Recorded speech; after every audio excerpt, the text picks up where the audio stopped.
Welcome everyone to this session of the Mexican Studies Seminar from the Katz Center for Mexican Studies at the University of Chicago. My name is Emilio Curie, I'm the director, and today we are very pleased to welcome back to the seminar an old friend and I should say a strange neighbor from up the street at Northwestern University, Professor Paul Gillingham, who is going to talk to us today about his recently published book. Gillingham, I think, is known to most of you. He's a leading historian of modern Mexico, the author of a number of books, Cuauhtémoc's Bones, Forging National Identity in Modern Mexico, published in 2011, co-editor with Benjamin Smith, who was also here not very long ago, of an influential volume of essays entitled Dictablanda, Politics, Work, and Culture in Mexico, 1938 to 1968. And most recently, last year, the author of Unrevolutionary Mexico, The Birth of a Strange Dictatorship. It's about that new book, long awaited, that we've invited Professor Gillingham to speak to us. And so, as those of you who've been here before know, he will make his remarks over the next 30 to 35 minutes, and then we will open the floor for comments and questions. And so with that, welcome back to our friend, Professor Paul Gillingham. Well, thanks very much, Emilio, and thank you to everybody for coming. Real pleasure to be, unfortunately, extremely metaphorically at the University of Chicago again, in part, obviously, for the pleasure of speaking to you, but also there's a couple of things I really have enjoyed coming to Chicago over the years. And one is what seems to be the University of Chicago question in these events, which is sort of, why did you bother? And then the great follow-up, and why should I care? Which, you know, some people don't like. I think these are really useful questions. Why should we bother? Why do we care? And also over the years, I've had a couple of really useful one-liners which I found really sort of almost inspirational, to use a slightly hyperbolic word. And so last time I was with you, Mauricio said that I should write a book without footnotes. I think that's a spectacular piece of advice. It's what I'm trying to do now, but unfortunately the one we're talking about has quite a lot of footnotes. So my apologies for that. And it comes from a time in Mexico in the mid-90s, and from a place where I don't think many good ideas come from, which is an absolutely crashing hangover. And it was a Feria de Huamantla in Tlaxcala, which is a great feria. And I was sitting with a Mexican friend over breakfast and having nothing else to talk about in a headache. He said, well, Paul, you know, what do you do? And I said, I'm a historian. I'm really interested in culture and, you know, people forging Aztec graves, and sort of stuttered to a halt. And he looked at me with withering contempt. And he said, they pay you for that. And I said, well, yeah, actually, you know, they do. He said, well, and this was, you have to understand, 97. He said, why on earth don't you do something vaguely useful, like try and explain how the PRI worked? I'm like, well, you know, that's actually quite difficult and it's outside my competency. But he did make me think. And so when I started my next project, I wanted to, without not too much megalomania, look at how I think the PRI had worked when people believed it had worked, which was basically in the later 40s, the 50s, maybe a bit of the 60s, and then you had the sort of long goodbye. And this was in part just born out of contrast, because the second half of the 90s, many of you will remember in Mexico, was a sort of strange historical rewind, as things really did seem to fall apart. Not just fall apart, but fall apart with a sort of Baroque, farcical incompetence. And so there were all sorts of indicators of a return to before the PRI, and these ran from things like huge amounts of governors suddenly were getting fired. This is what happened under Alemán. This is what happened at the beginnings of the sort of really successful, the era of the PRI, let's call it. So governors are being fired, elections are competitive, town halls are being stormed. If you lose an election, then you go to the town hall and you take it over and you install your own government. You even have an extremely vocal, sort of militarily insignificant rebellion. You have more lethal political violence in the hundreds of periodistas, left-wing activists who are killed. And then finally, of course, the last part, the sort of historical rewind, was you went back to a level of political assassinations of the sort which we thought the US was going to be champion of after World War II. No Mexican major politician was assassinated after the 40s, and suddenly in 94, you had 3.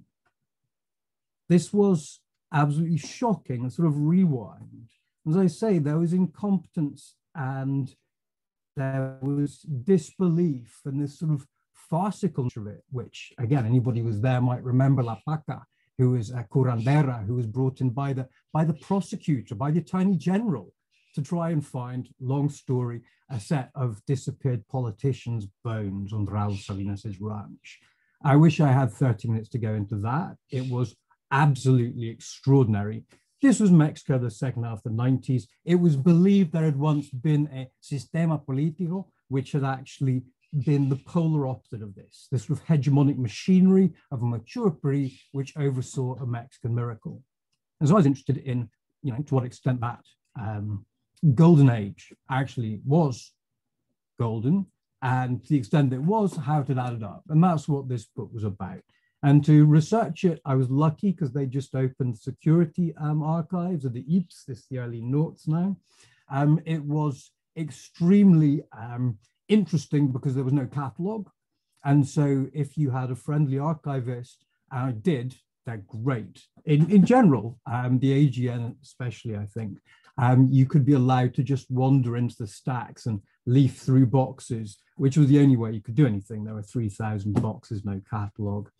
It was exciting. They were deeply unreliable at the same time. And because I was also very interested in grassroots politics, I found myself cross-referencing any political reporting they did with as much material as possible, including some village and town archives. And so there was a lot of material out of it, some of it quite exciting, a lot of it really unreliable.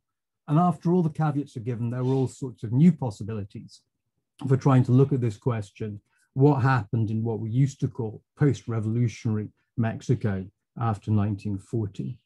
And the way I wanted to structure this book was to try and link up 2 states, and in those states, a series of villages and towns to national politics. And so use them as sort of case studies, but then hoping to generalize as much as possible. And the places I chose were Guerrero and Veracruz, because over the longer sweep of history, they're polar opposites, of course. But in 1945, which I was taking as my broad sort of starting point, they were both had followed very different tracks, the same sort of crisis: economical, political, violent. And looking at those, I wanted to first of all see how they got there, which is 1 chapter for each. And then secondly, where they had then gone from 45 to sort of the mid-50s. And Guerrero, surprisingly not much had changed during the revolution, in part because it had been unusually violent before and then was unusually violent afterwards, impoverished, intertwined with political instability, caciquismo, lack of communications and poverty. But with the emergence of what we call the dicta blanda, or rather what Enrique Krause first branded as a dicta blanda, which brings with it various problems, but which I've argued elsewhere, I think, is, if you want a comparative term, the most accurate and useful for sort of 40s Mexico through mid-60s Mexico. You get during that period, Guerrero getting comparatively rich, agraristas being barred from government, political violence reigned in, and this sort of tourism and logging economy funding a whole new level of development. And slightly surreal, given the sort of stereotype of Guerrero, you have sort of senators who were on the board of the Fondo and who have done economics masters in LSE. It is a very different Guerrero. And then Veracruz, on the other hand, has a good revolution, but is then, after riding out the 20s and 30s, destroyed economically and politically by a combination of the closure of the port in World War II, but also, as I'd argue with the broader history, by strongly endogenous phenomena, among them anti-agrarian, intra-union violence, and mafias. After which, again, in the period I'm interested in, 45 to 55, you get a great decrease in violence, a much more Weberian state, economic development, and with Veracruzano, Jarocho elites in government, really sort of favorable context for two very favorable decades. And so you've got these two very different paths, but key parallels in the states at the beginning of the period, a crisis in 1945, and then this really sort of changed world in 1955 or thereabouts. So I set up these contrasts, this baseline, then this narrative development in the first half of the book. And then in what some people thought was rather odd, went on to sort of 5 thematic chapters of what I thought were the most important themes. And one of these was how elections were run, how they were rigged, and how representative they were. And the second was criminal and political violence. The third was the economics of it, development, corruption, the demands of the state, which was basically trying to follow the money trail. Where did the proceeds of this great capitalist boom, mid-40s to mid-60s, global, what did that mean in political terms? Then I was interested in the role of culture, called it Talking About a Revolution, but they took off the apostrophe because they weren't Tracy Chapman fans, which is about culture, the role of schooling, propaganda, press control, but then also disbelief. And then the last one was the question, the title was Why Mexico Did Not Become a Military Dictatorship in a time, of course, when everywhere bar Costa Rica did at one stage or another. This is really the strongest argument for Mexican exceptionalism you can get after the revolution. And so that was something I wanted to deal with in that last chapter. So I'd like to very briefly go through those one by one. And I don't have a clock in front of me, so I'm going to get one now to make, yeah, there we go. Good. This will be a brief synopsis. First of all, elections. You must understand that we've now got a really maturing historiography on the period, and especially on the period afterwards, but there was really rather little known at the time. And so you had the image of the sistema politico, a single party, very successfully imposing from an imperial presidency election results of stooges or caciques. And it turned out that this actually just was not the case. Elections were far more competitive than we once thought. And they became much less so in the early to mid 50s, but they remained really salient for everyday Mexican voters. I'll come to this in a minute, those for whom it was worthwhile voting across the period. What everybody used to look at, in part because of the belief in an imperial presidency, apart from the belief that if you're not a Chilango, why bother, were of course Mexico City and presidential elections, which is ironic because A, they're the most rigged, and B, they're the ones which really matter least to most people. People in provincial Mexico really don't care who the president is at this time. Maybe things have changed, I'm not sure. But these presidential elections, they're violently rigged in 40 and 52. 46, I think, you can actually see as quite a fair contest, a sort of, if you want to use our terms, a democratic spring. I'd say that embodies a lot of what was happening. It was also an exception. But my second point is really a University of Chicago question. Who cares?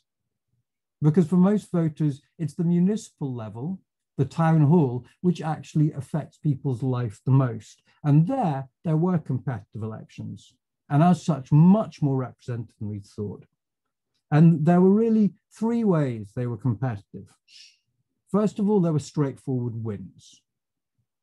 By the emerging PAN, set up in 1940, by the late 40s, they are actually winning small, generally very serrano, very mocho municipios.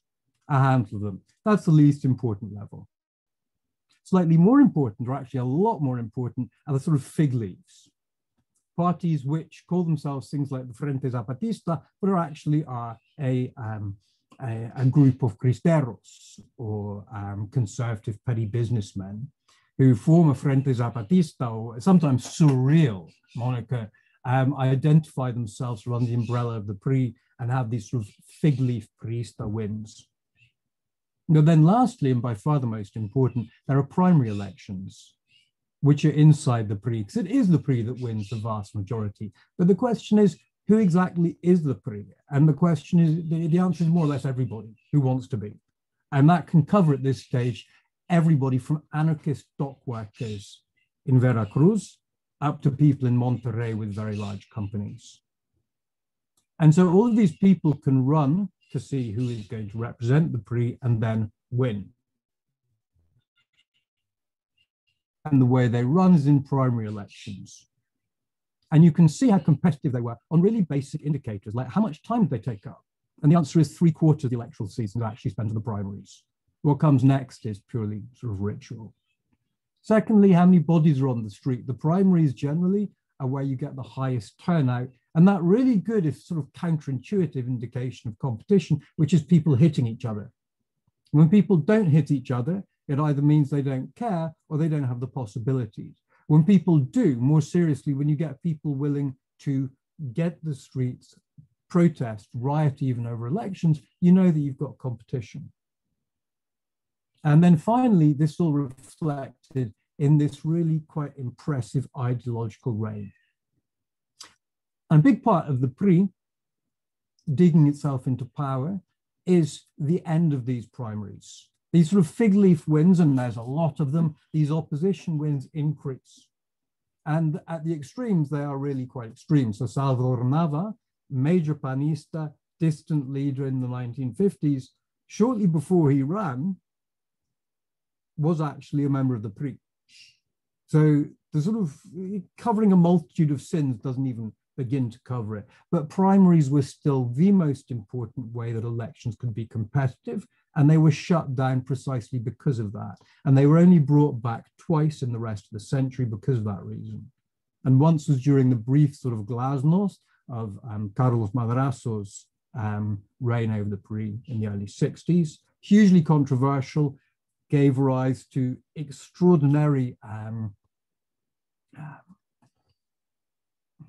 political turbulence. There's about 15 different pre-terms for that, but we won't unfortunately have time to gloss them all. And they cause extraordinary political competition and are extremely destabilizing and extremely unpopular. And so they're shut down. That's the 60s. And then they're brought back in the sort of last moments of the PRI in the late 90s. But even without those mechanisms, you can see that at the minimum, there still is an enduring veto power, which I think is a really important concept in Mexican politics. You might not be able to do what you would like to do in a perfect world, but you can stop the worst outcome in an imperfect world. And so you see, if you look at presidentes municipales in the 60s, there's very few workers or peasants, but most of them are sort of worthy middle class. There aren't very many rogues either. And this is the heritage of, I think, quite competitive, overtly competitive politics in the 40s and 50s, and more tacitly competitive ones afterwards. The second sort of theme, violence. Well, first of all, although this is not particularly news to anybody now, there was no such thing as a Pax Priista. There was still enduringly high violence across the 1940s. But over that mid-40s to mid-50s period, violence did metrics of violence decreased, and violence became more focused in both terms of geography and in terms of who was suffering it. And so there was far more of it at the start. And in 1945, the only really effective control outside Mexico City was the military. And the military, as one of the great contricks of 20th century Mexico, this extraordinarily successful conjuring of an image as this very neutral, very Weberian institution, above politics, beyond politics, deeply patriotic. This really has some but limited validity. They're not that Weberian at this stage. They're very closely allied to local powers. More often they're conservative than not. And so what happens over this period is the first generation of the Bristas do manage to discard many of the sort of main gunmen, and they start to control mafias on one side, and on the other side, what's left of organized peasant radicals. This is not universal, and it's profoundly imperfect, as you can see above all, of course, in Guerrero, where you lapse back into major guerrilla warfare in the 60s and 70s. Overall, though, homicide rates per capita do fall. They do so continuously across the century. Here again, the story is extremely matizado. What's a homicide rate? How many people are ending up dead per 100,000? Well, when you're having a demographic boom and 30 of those 100,000 are 5-year-olds, then it's not that less people are killing or getting killed, it's just that the number is being watered down by demographic explosion. And yet, you still see, and of course, we won't even go into the validity of the statistics themselves because they vary greatly and are not particularly reliable. But it seems, nevertheless, that violence really does decrease. And it's decreased in part because pistolero, sort of entrepreneurial violence, decreases or is reined back. Some key mafiosi types like the Armenta family, the Aguilares from Veracruz are just straightforwardly bumped off. You get police forces created. If you're Sinaloa and you say so, that's equivalent to having a small private criminal army at the governor's beck and call. And of course, you're right. But some police forces actually are an improvement on, say, the Defensas Sociales or the night watchmen or the army units that did basic policing beforehand. Army operations do decrease. And above all, the courts actually get on with the business of sending people to prison. When they send the right people or not is another question, but generally a court sending criminals to prison is seen as being better than a court not sending anybody to prison. Then the next sort of category, the economics of it all. A key point is that the Mexican miracle never happened. The development record of Mexico, billed as being a product of exceptional economists like Victor Urquidy, an exceptional bureaucracy in the form of Hacienda above all, and above all, really crafty, well-balanced development strategies. This didn't really happen. Hacienda is an impressive institution. Victor Urquidy was an extremely impressive man, but what really drives Mexican economic growth is just the global capitalist boom. The development record is not exceptional. In fact, with an almost too neat symmetry, Mexico's GDP is 27th in the world in 1945, and it's 27th in the world in 1968, 9, or early 70s. While the equity record is exceptional in the wrong sense, in that Mexico is one of the most inequitable economies in the world. So this really isn't very miraculous. It is a bit of a free ride on this global boom.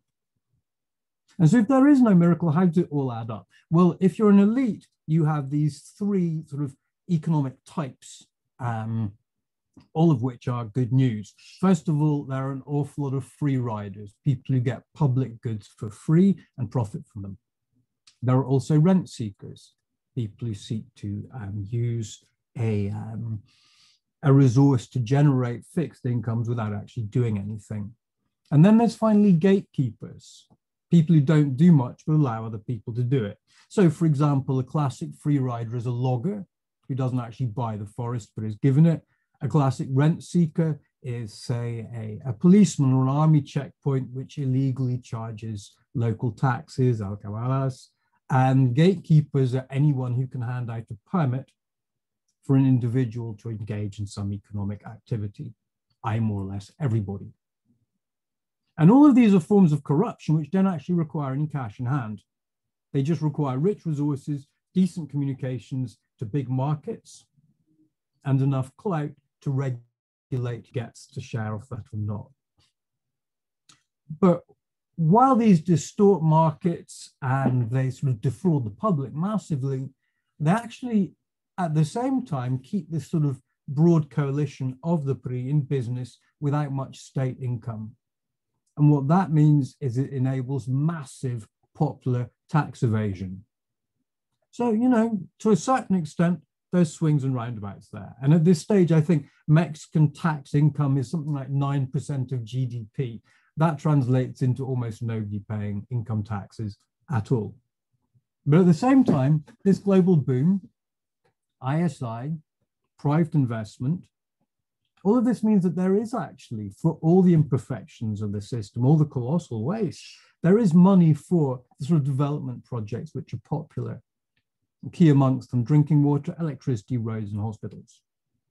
The only problem is those are really dependent heavily on externalities of this global boom, so they get less viable as it runs out of steam. By that stage, though, many places have hospitals. The roads might be degrading, but the roads are still there. Next section, how to sort of square this cultural circle. You have the mythos of the revolution, and you have this growing capitalist dictatorship, which is extremely marked by extreme inequality. And the answer is both question production, so newspapers, school pamphlets, gramophone records of the national anthem, and on the other hand, censorship. These get varying amounts of funding, of seriousness in their sort of application. And they're challenged also really explicitly by a regional press, traditionally seen as being extremely unprofessional, corrupt, incompetent, and basically not salient. And this really isn't the case. The regional press in places at times is really quite aggressive. And so that undermines the would-be sort of promotion of a seamlessly successful revolution. And then finally, you've got the sort of communication media of time immemorial, like posters, gossip, corridos, etc. And what this all adds up to is a real acceptance, and this is great. We actually have sociologists in this period taking huge samples, sort of 10,000 strong samples of what Mexicans actually think about their politics. And over again, what it boils down to in one sentence is, well, the revolution was a good idea, but the people who did it and continuing to do it wasn't. So the culture ends up actually successfully promoting a cult of the revolution, but not at all sort of cult of revolutionaries. And which brings us finally to the last of these sections, which is why Mexico didn't become a military dictatorship. And the first point there is, as I was saying earlier, it was a much closer run than one might think. And the army's exceptionally successful promotion of itself as a neutral, apolitical institution whose real value, whose nationalism relies on not being political, this is really not the case. And so why doesn't Mexico become a military dictatorship when everybody else is doing it? And it's, you know, it's got its fair share of rent seekers, free riders, gatekeepers. And I think there are really three answers.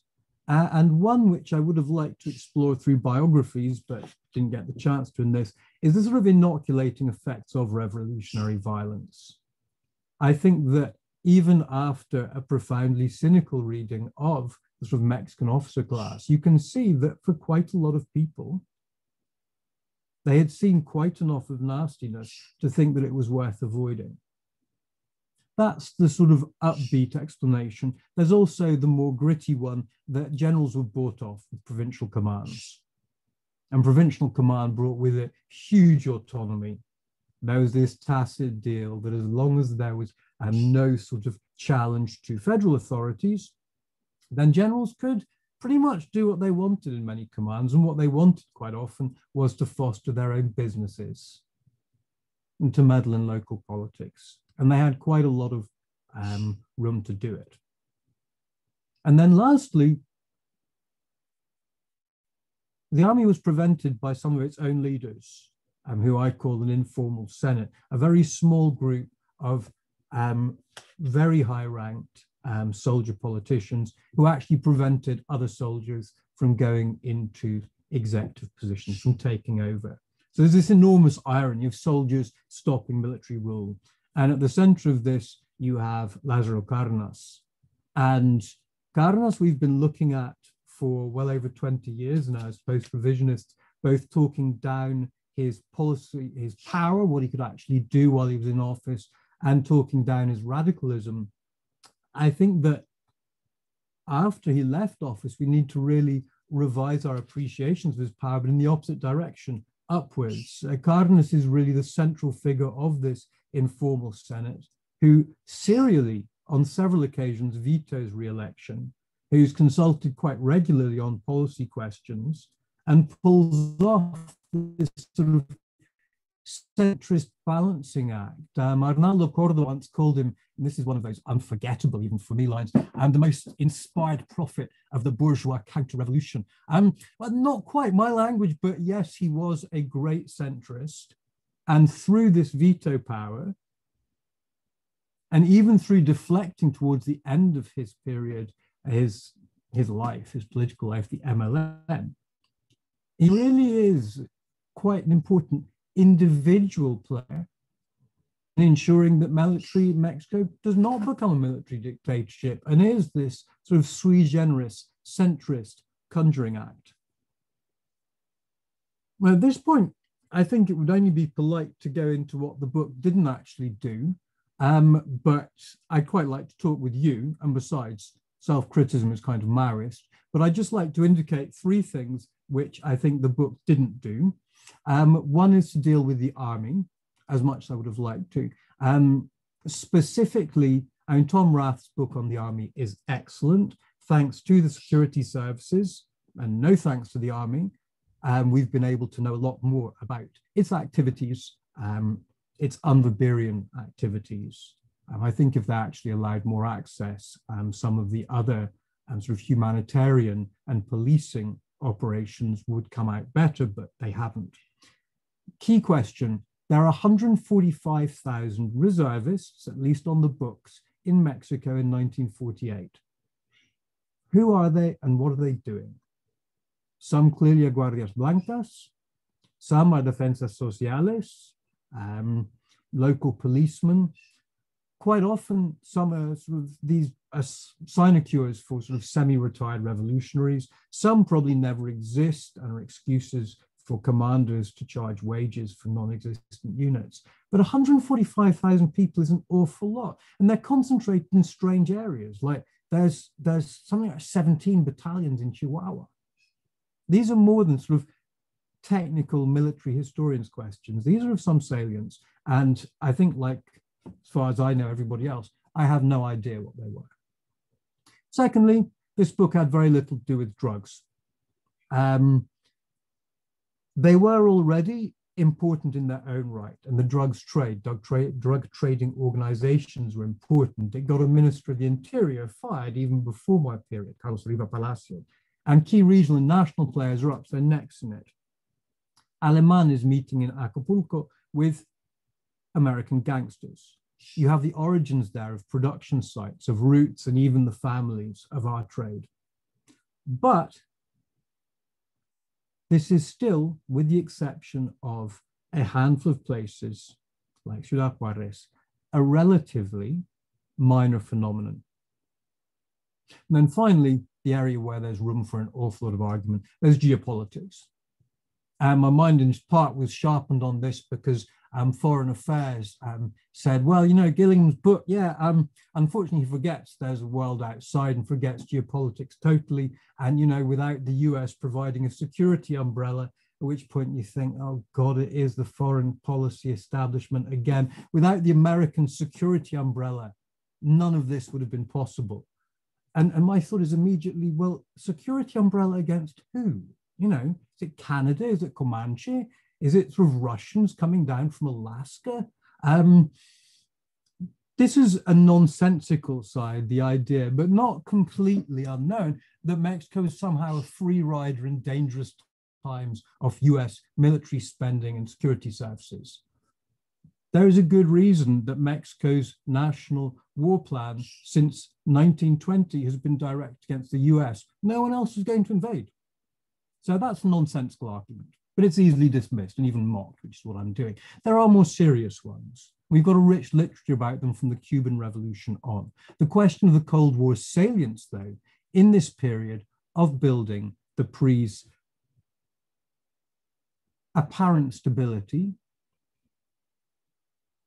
is one which it would be good to explore. It would have been good to explore in this book, and it's not there. I personally tend towards the idea that it's important linguistically, but people would have been using the language of anti-communism even without the Cold War, because they were back in the 20s and 30s to talk about politics and bludgeon their opponents. As one of your own graduates, Sarah Austin, showed, just about every single part in 1920s Mexico called itself socialist, and just about every single church attack on them invoked the word socialist or communist. That language does not come to Mexico with the Cold War. Neither does the Mexico get huge advantages out of sort of sometimes when the chips are down siding with the US. They don't. Mexican foreign policy, again, is run by an impressive institution, but in the end only has a certain amount of policy autonomy.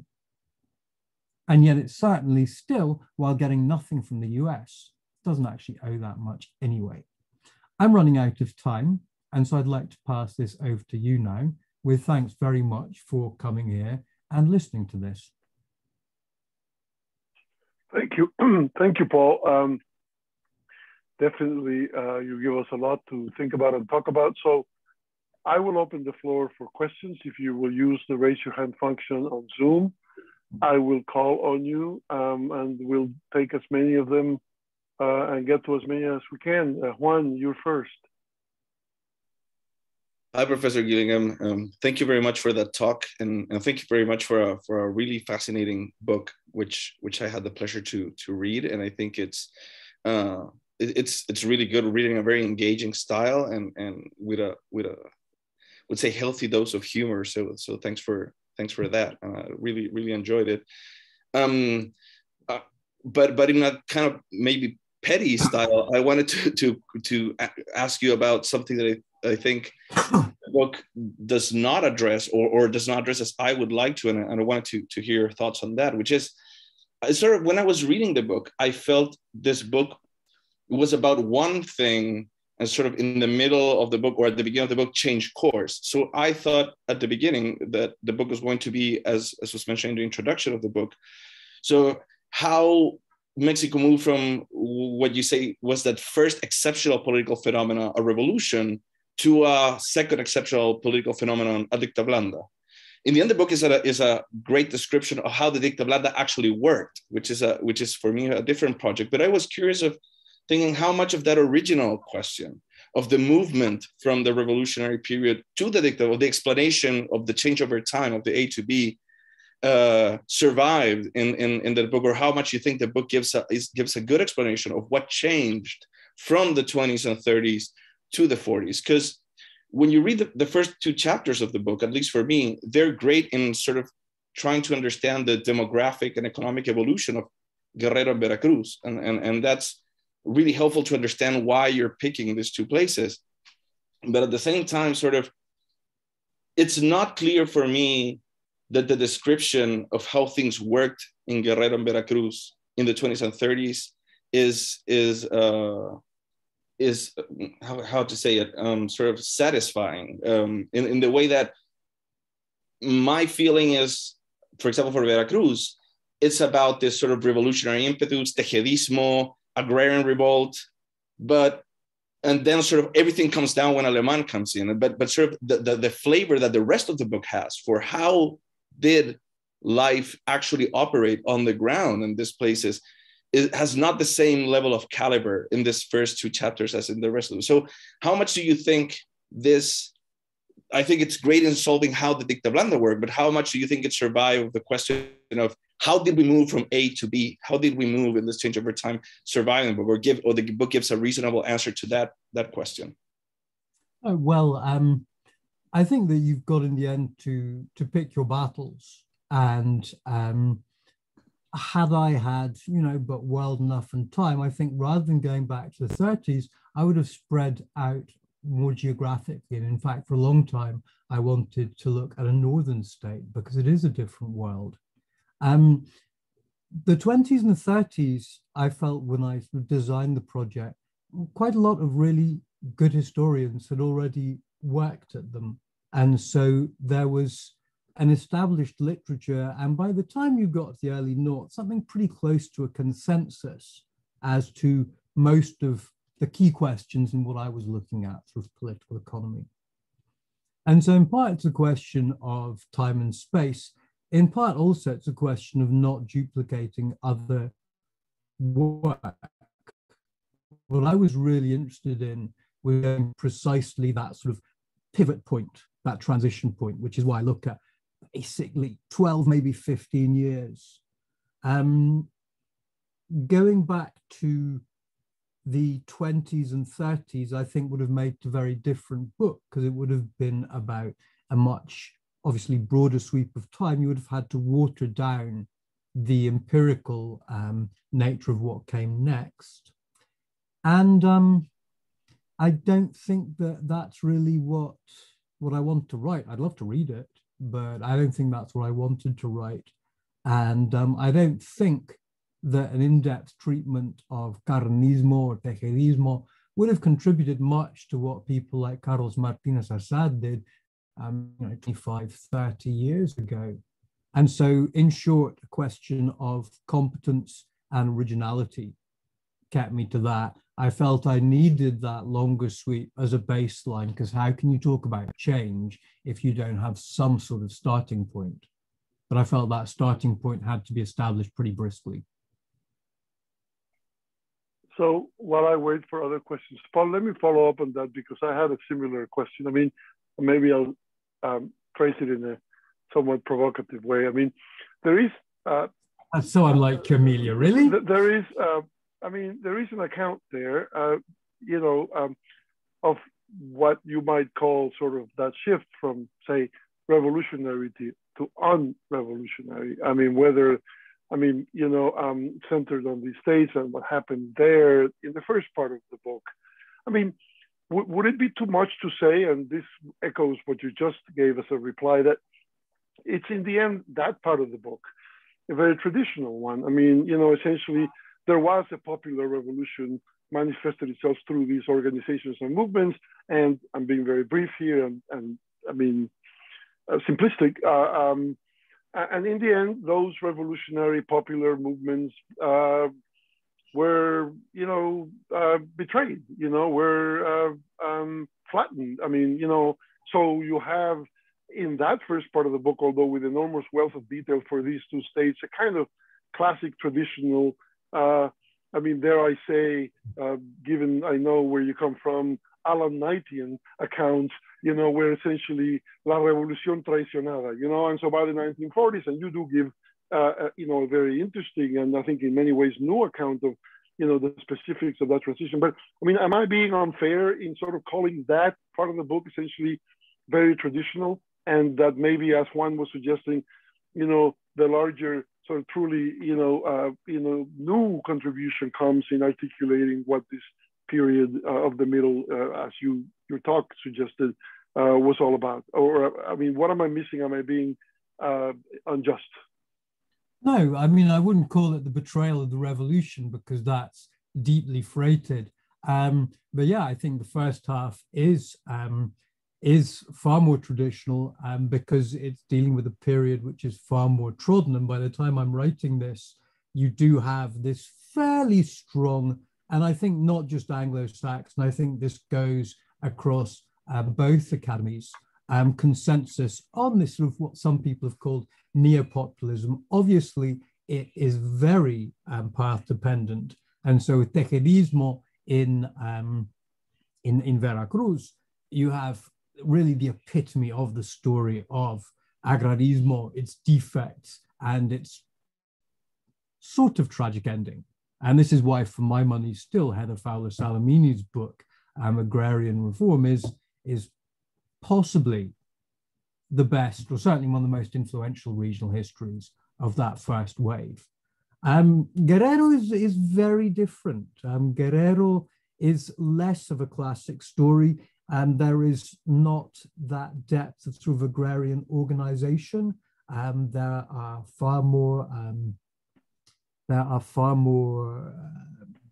Catholic radicals, and there is outside the coasts, very sort of inchoate peasant movements. And so betrayal of the revolution, there's not actually all that much to betray outside the coasts of Guerrero, I'd say.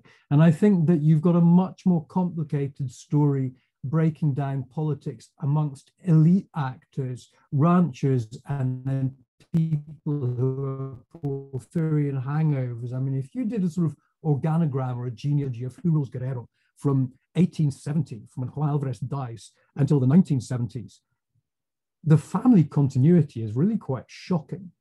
This doesn't apply so much in Veracruz. So yeah, I agree. I think it is much more traditional. I think it's more traditional because you have a historiography to fall back on whose bare bones I agree with, and which is reinforced by what I saw there. I think that it's much more of a traditional story in Veracruz than Guerrero. And at this stage, I'd abbreviate my answer by saying, yeah, Guerrero has always been deeply complicated, or some sort of get off the hook but true answer like that. So if I may take advantage of a very quick follow-up. So is it then, you know, however you choose to define it, from revolutionary to non-revolutionary, or is it maybe using the example of Guerrero from a kind of non-revolutionary to another kind of non-revolutionary? It's a very different argument depending on how you take it. Of course, it has to do with how you define revolutionary, of course, but, you know, or is it one in one places and a different one in different places? I think that you have to see revolutionary as not being sort of normative. I'm a Latin Americanist, ergo I am in favor of anything revolutionary approach in this. I think that revolutionary in the case of Guerrero is more of a chronological, now is something, not necessarily more of, but is also a strongly chronological sort of description. Revolutionary as in sort of 20 to late 30s, early 40s. There is a major sea change from 20s through early 40s and later 40s through 50s in Guerrero in terms of actors from the revolutionary period who identify as revolutionary being removed from politics. And the poverty, which went through the revolutionary period and back before, being ameliorated in an immensely unjust, but nevertheless tangible way by this real boom in logging, then tourism, or at the same time tourism, and subsequently oilseeds, and in communications to get them to market. And with that change in economy, you get a change in the real tangibles of what you might want to call modernization. You do get health clinics, you do get hospitals, you do get roads, you do get this major shift in sort of everyday patterns of social life from this revolutionary period to this unrevolutionary period. And so revolutionary isn't normative, and in Guerrero doesn't refer to a sort of revolutionary narrative as much as it does to a period and a set of actors. Okay, thank you. Dane Borges. Paul, I have a question about forms of semi-competitive rigged elections and whether we can usefully classify them and compare them. Because I've tried to understand 19th century Brazilian elections in which the outcome was usually known, but the process of carrying out an election was extraordinarily competitive. You could humiliate the person who won by forcing them to resort to violence at the polling place. You could weaken or humiliate the victor by putting together a coalition who would vote for a different slate of electors, even though they were of the same party. And so I guess I'm asking you whether you have some sense of an extremely competitive phase of consultation before elections, which is what I found in Brazil, in which the people who mattered were all polled, and the point was to try to line them up, and ideally to bring people from the opposition into the winning coalition. Or do you really see a difference between the way in which elections happen at the municipal level and the way in which they happened at the state and national level? Excellent. At least 5 questions. First of all, I'm really glad you brought in Brazil, because when I was thinking comparatively about elections, I thought, okay, so the idea that Mexican elections are exceptional is clearly nonsensical. If you look at, say, elections in New York in the 1840s, if you look at British rotten boroughs, you see there is actually a limited number of ways in which an election can be corrupted, fought, representative, or imposed. And I was shocked. I always thought naively that if you were a Brazilian rubber tapper, you had next to zero autonomy, that you were next door to a chattel slave. Well, clearly I got that wrong, because in Barbara Weinstein's book, I was reading about how people were buying votes from rubber tappers. And I was thinking, well, come on, I can imagine that in cities, but from really? And this really emphasized for me what you're saying is that while the result might be rigged, the process of one is expensive and takes a certain amount of consensus and kickbacks and benefits. Election results do not come free anywhere. That's 1. 2, yes, absolutely. A key part of the way elections are managed in Mexico can be expressed in 2 total cliches of political speak. One is auscultación. So, we're knocking on the heart to see how it's beating. It's a great metaphor. And the other is orientación. And so the idea is that, first of all, you auscultar, you see what's there in the heart, how the lungs are breathing, etc. And then having taken that, you reconcile interests if you have to. And those interests are multiple, from the personalist interests of a governor who wants to put his son-in-law's mechanic into a local municipio, to a question of who the governor is going to be. So absolutely, and you can see this is one of the real benefits of the questionable documents from the secret services. This is what they were all about. It was basically them, the PRI, and the army, who were the 3 agencies who were supposed to go more or less knocking door to door in places, especially places with political divisions, to see who might be an acceptable candidate. And even more important, that key concept of veto power, we keep coming back to, who is unacceptable. And then they put the slates together and they try and balance it the way you balance a presidential ticket regionally or whatever. And then when the process works, thus you get your smooth resolution. When the process doesn't work, people say one thing and do another. It happens across Veracruz in 47. It's a disaster. A colonel goes round getting everybody to sign up to a compromise slate and is then roundly ignored when actual polling day comes. You can have a failure at the orientación level where people just don't do what they're supposed to. At which point there's further ritualized behavior. But I think that we should probably leave that for another time. In real brief though, you riot. You have, if orientación, auscultación break down, and in inverted commas, the wrong and unsustainable result is managed, then there is an absolutely as choreographed as an early modern riot response of mobilize, ring church bells, seize town hall, put in popular ayuntamiento, and it's then either recognized or else a compromise is brokered. The sort of compromise that should have been put together the first time round, but wasn't. So yeah, absolutely, process is completely key. and in the Platonic ideal deals with these problems. Thank you. Let's see. Rita Velasco, did you have a question? Yes? I do. It's a bit of a mundane question, kind of a process and methodological question, but with terms like socialism and even being priista being such a blanket term, how do you drill down into finding out how voters or people on the ground are differentiating between, you know, this socialism, that socialism, you know, because it's just everywhere. So it kind of goes into that. Is this, how provincial are we talking? And, you know, you and I have had this discussion before.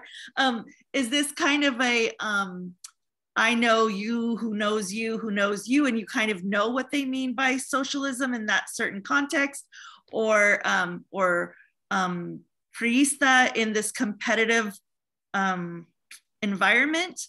Or is there something more that's happening on a regional level of there is a specific brand that means in that particular place? I don't know if I made sense there, but you know, I can clarify. Socialism is very much a brand, but it's also almost like it's a verbal tick, it's a naming reflex. If you're forming a party in the mid-20s, you indicate that you are an endorsement of the popular revolution by calling yourself a socialist party. And you're also, again, as Sarah's book argued successfully, you're also basically imitating a successful form of organization from the southeast of Mexico, the Socialist Party of the Southeast, which is argued is sort of a proto-PRI in its organization. I think that's absolutely true, and you can see some direct lines. But are people socialists when they talk about it? Absolutely not. It's just flavor of the month. They share to differing degrees. Some really do have profound socialist beliefs. Most, however, do not. Well, I guess partly what I'm asking too is more about like the process of drilling down into how are we measuring the competition? I mean, is it through, or how are voters, you know, kind of seeing this, and I use voter kind of loosely there, but how do they sort of differentiate between who these people are? These are very competitive elections. So, I mean, and rhetoric, I mean, how are you looking at it and studying it and differentiating and finding the space of like what the items of competition are? I mean, rhetoric only gets you so far. Is it like in EU, we've talked about like the unreliability of, you know, certain sources and, you know, like the paper reporting. Just how are you looking at and finding out what kind of metrics are you using to describe one candidate versus another, and how closely does your sort of like measurement when you were writing the book follow what maybe was happening on the ground and the kind of I don't know, same measurements that people on the ground were using? Like how do you get to that, I guess, is, right, well, is part of that. That's several questions at once. Yeah, I know, you know me. Methodological, you're extremely fortunate if your Action and Physical Archive looking at these questions rather than either being remote or else having a sort of Hoover storage of 20,000 documents that you took pictures of with a camera. It's amazing to be able to do that. But if you're trying to work out really why an individual or a small group behave as they behave, it's great to be in an archive where you can go from secret services to the general direction of Gobernación, where you can go to several branches and try and cross-reference in the same morning. A luxury, but one which would be worth trying to get back for important cases. 2, measuring political sincerity. Ken sabe. But the more information you've got, the more likely you'll be able to, at a sort of at least at a politician level, work out to what extent they actually are going to follow through with what they're saying. And then in terms of measuring sort of group behavior and people actually at the time, sort of emic level of voters judging their own politicians, until you get to this period, the 50s and 60s, this is still a really quite personalist society in Provincia. And Mexico City doesn't matter. It's like Washington, it's completely irrelevant. It doesn't have local politicians. And when they vote for national politicians, they get beaten up. So Mexico City politics doesn't matter. Where it does matter, it's still relatively face-to-face. Relatively small communities, a few big cities, Guadalajara, Monterrey, count out. And so should one care to at that stage, one can actually know a reasonable amount face-to-face about the way someone acts, talks, and maybe believes. Good.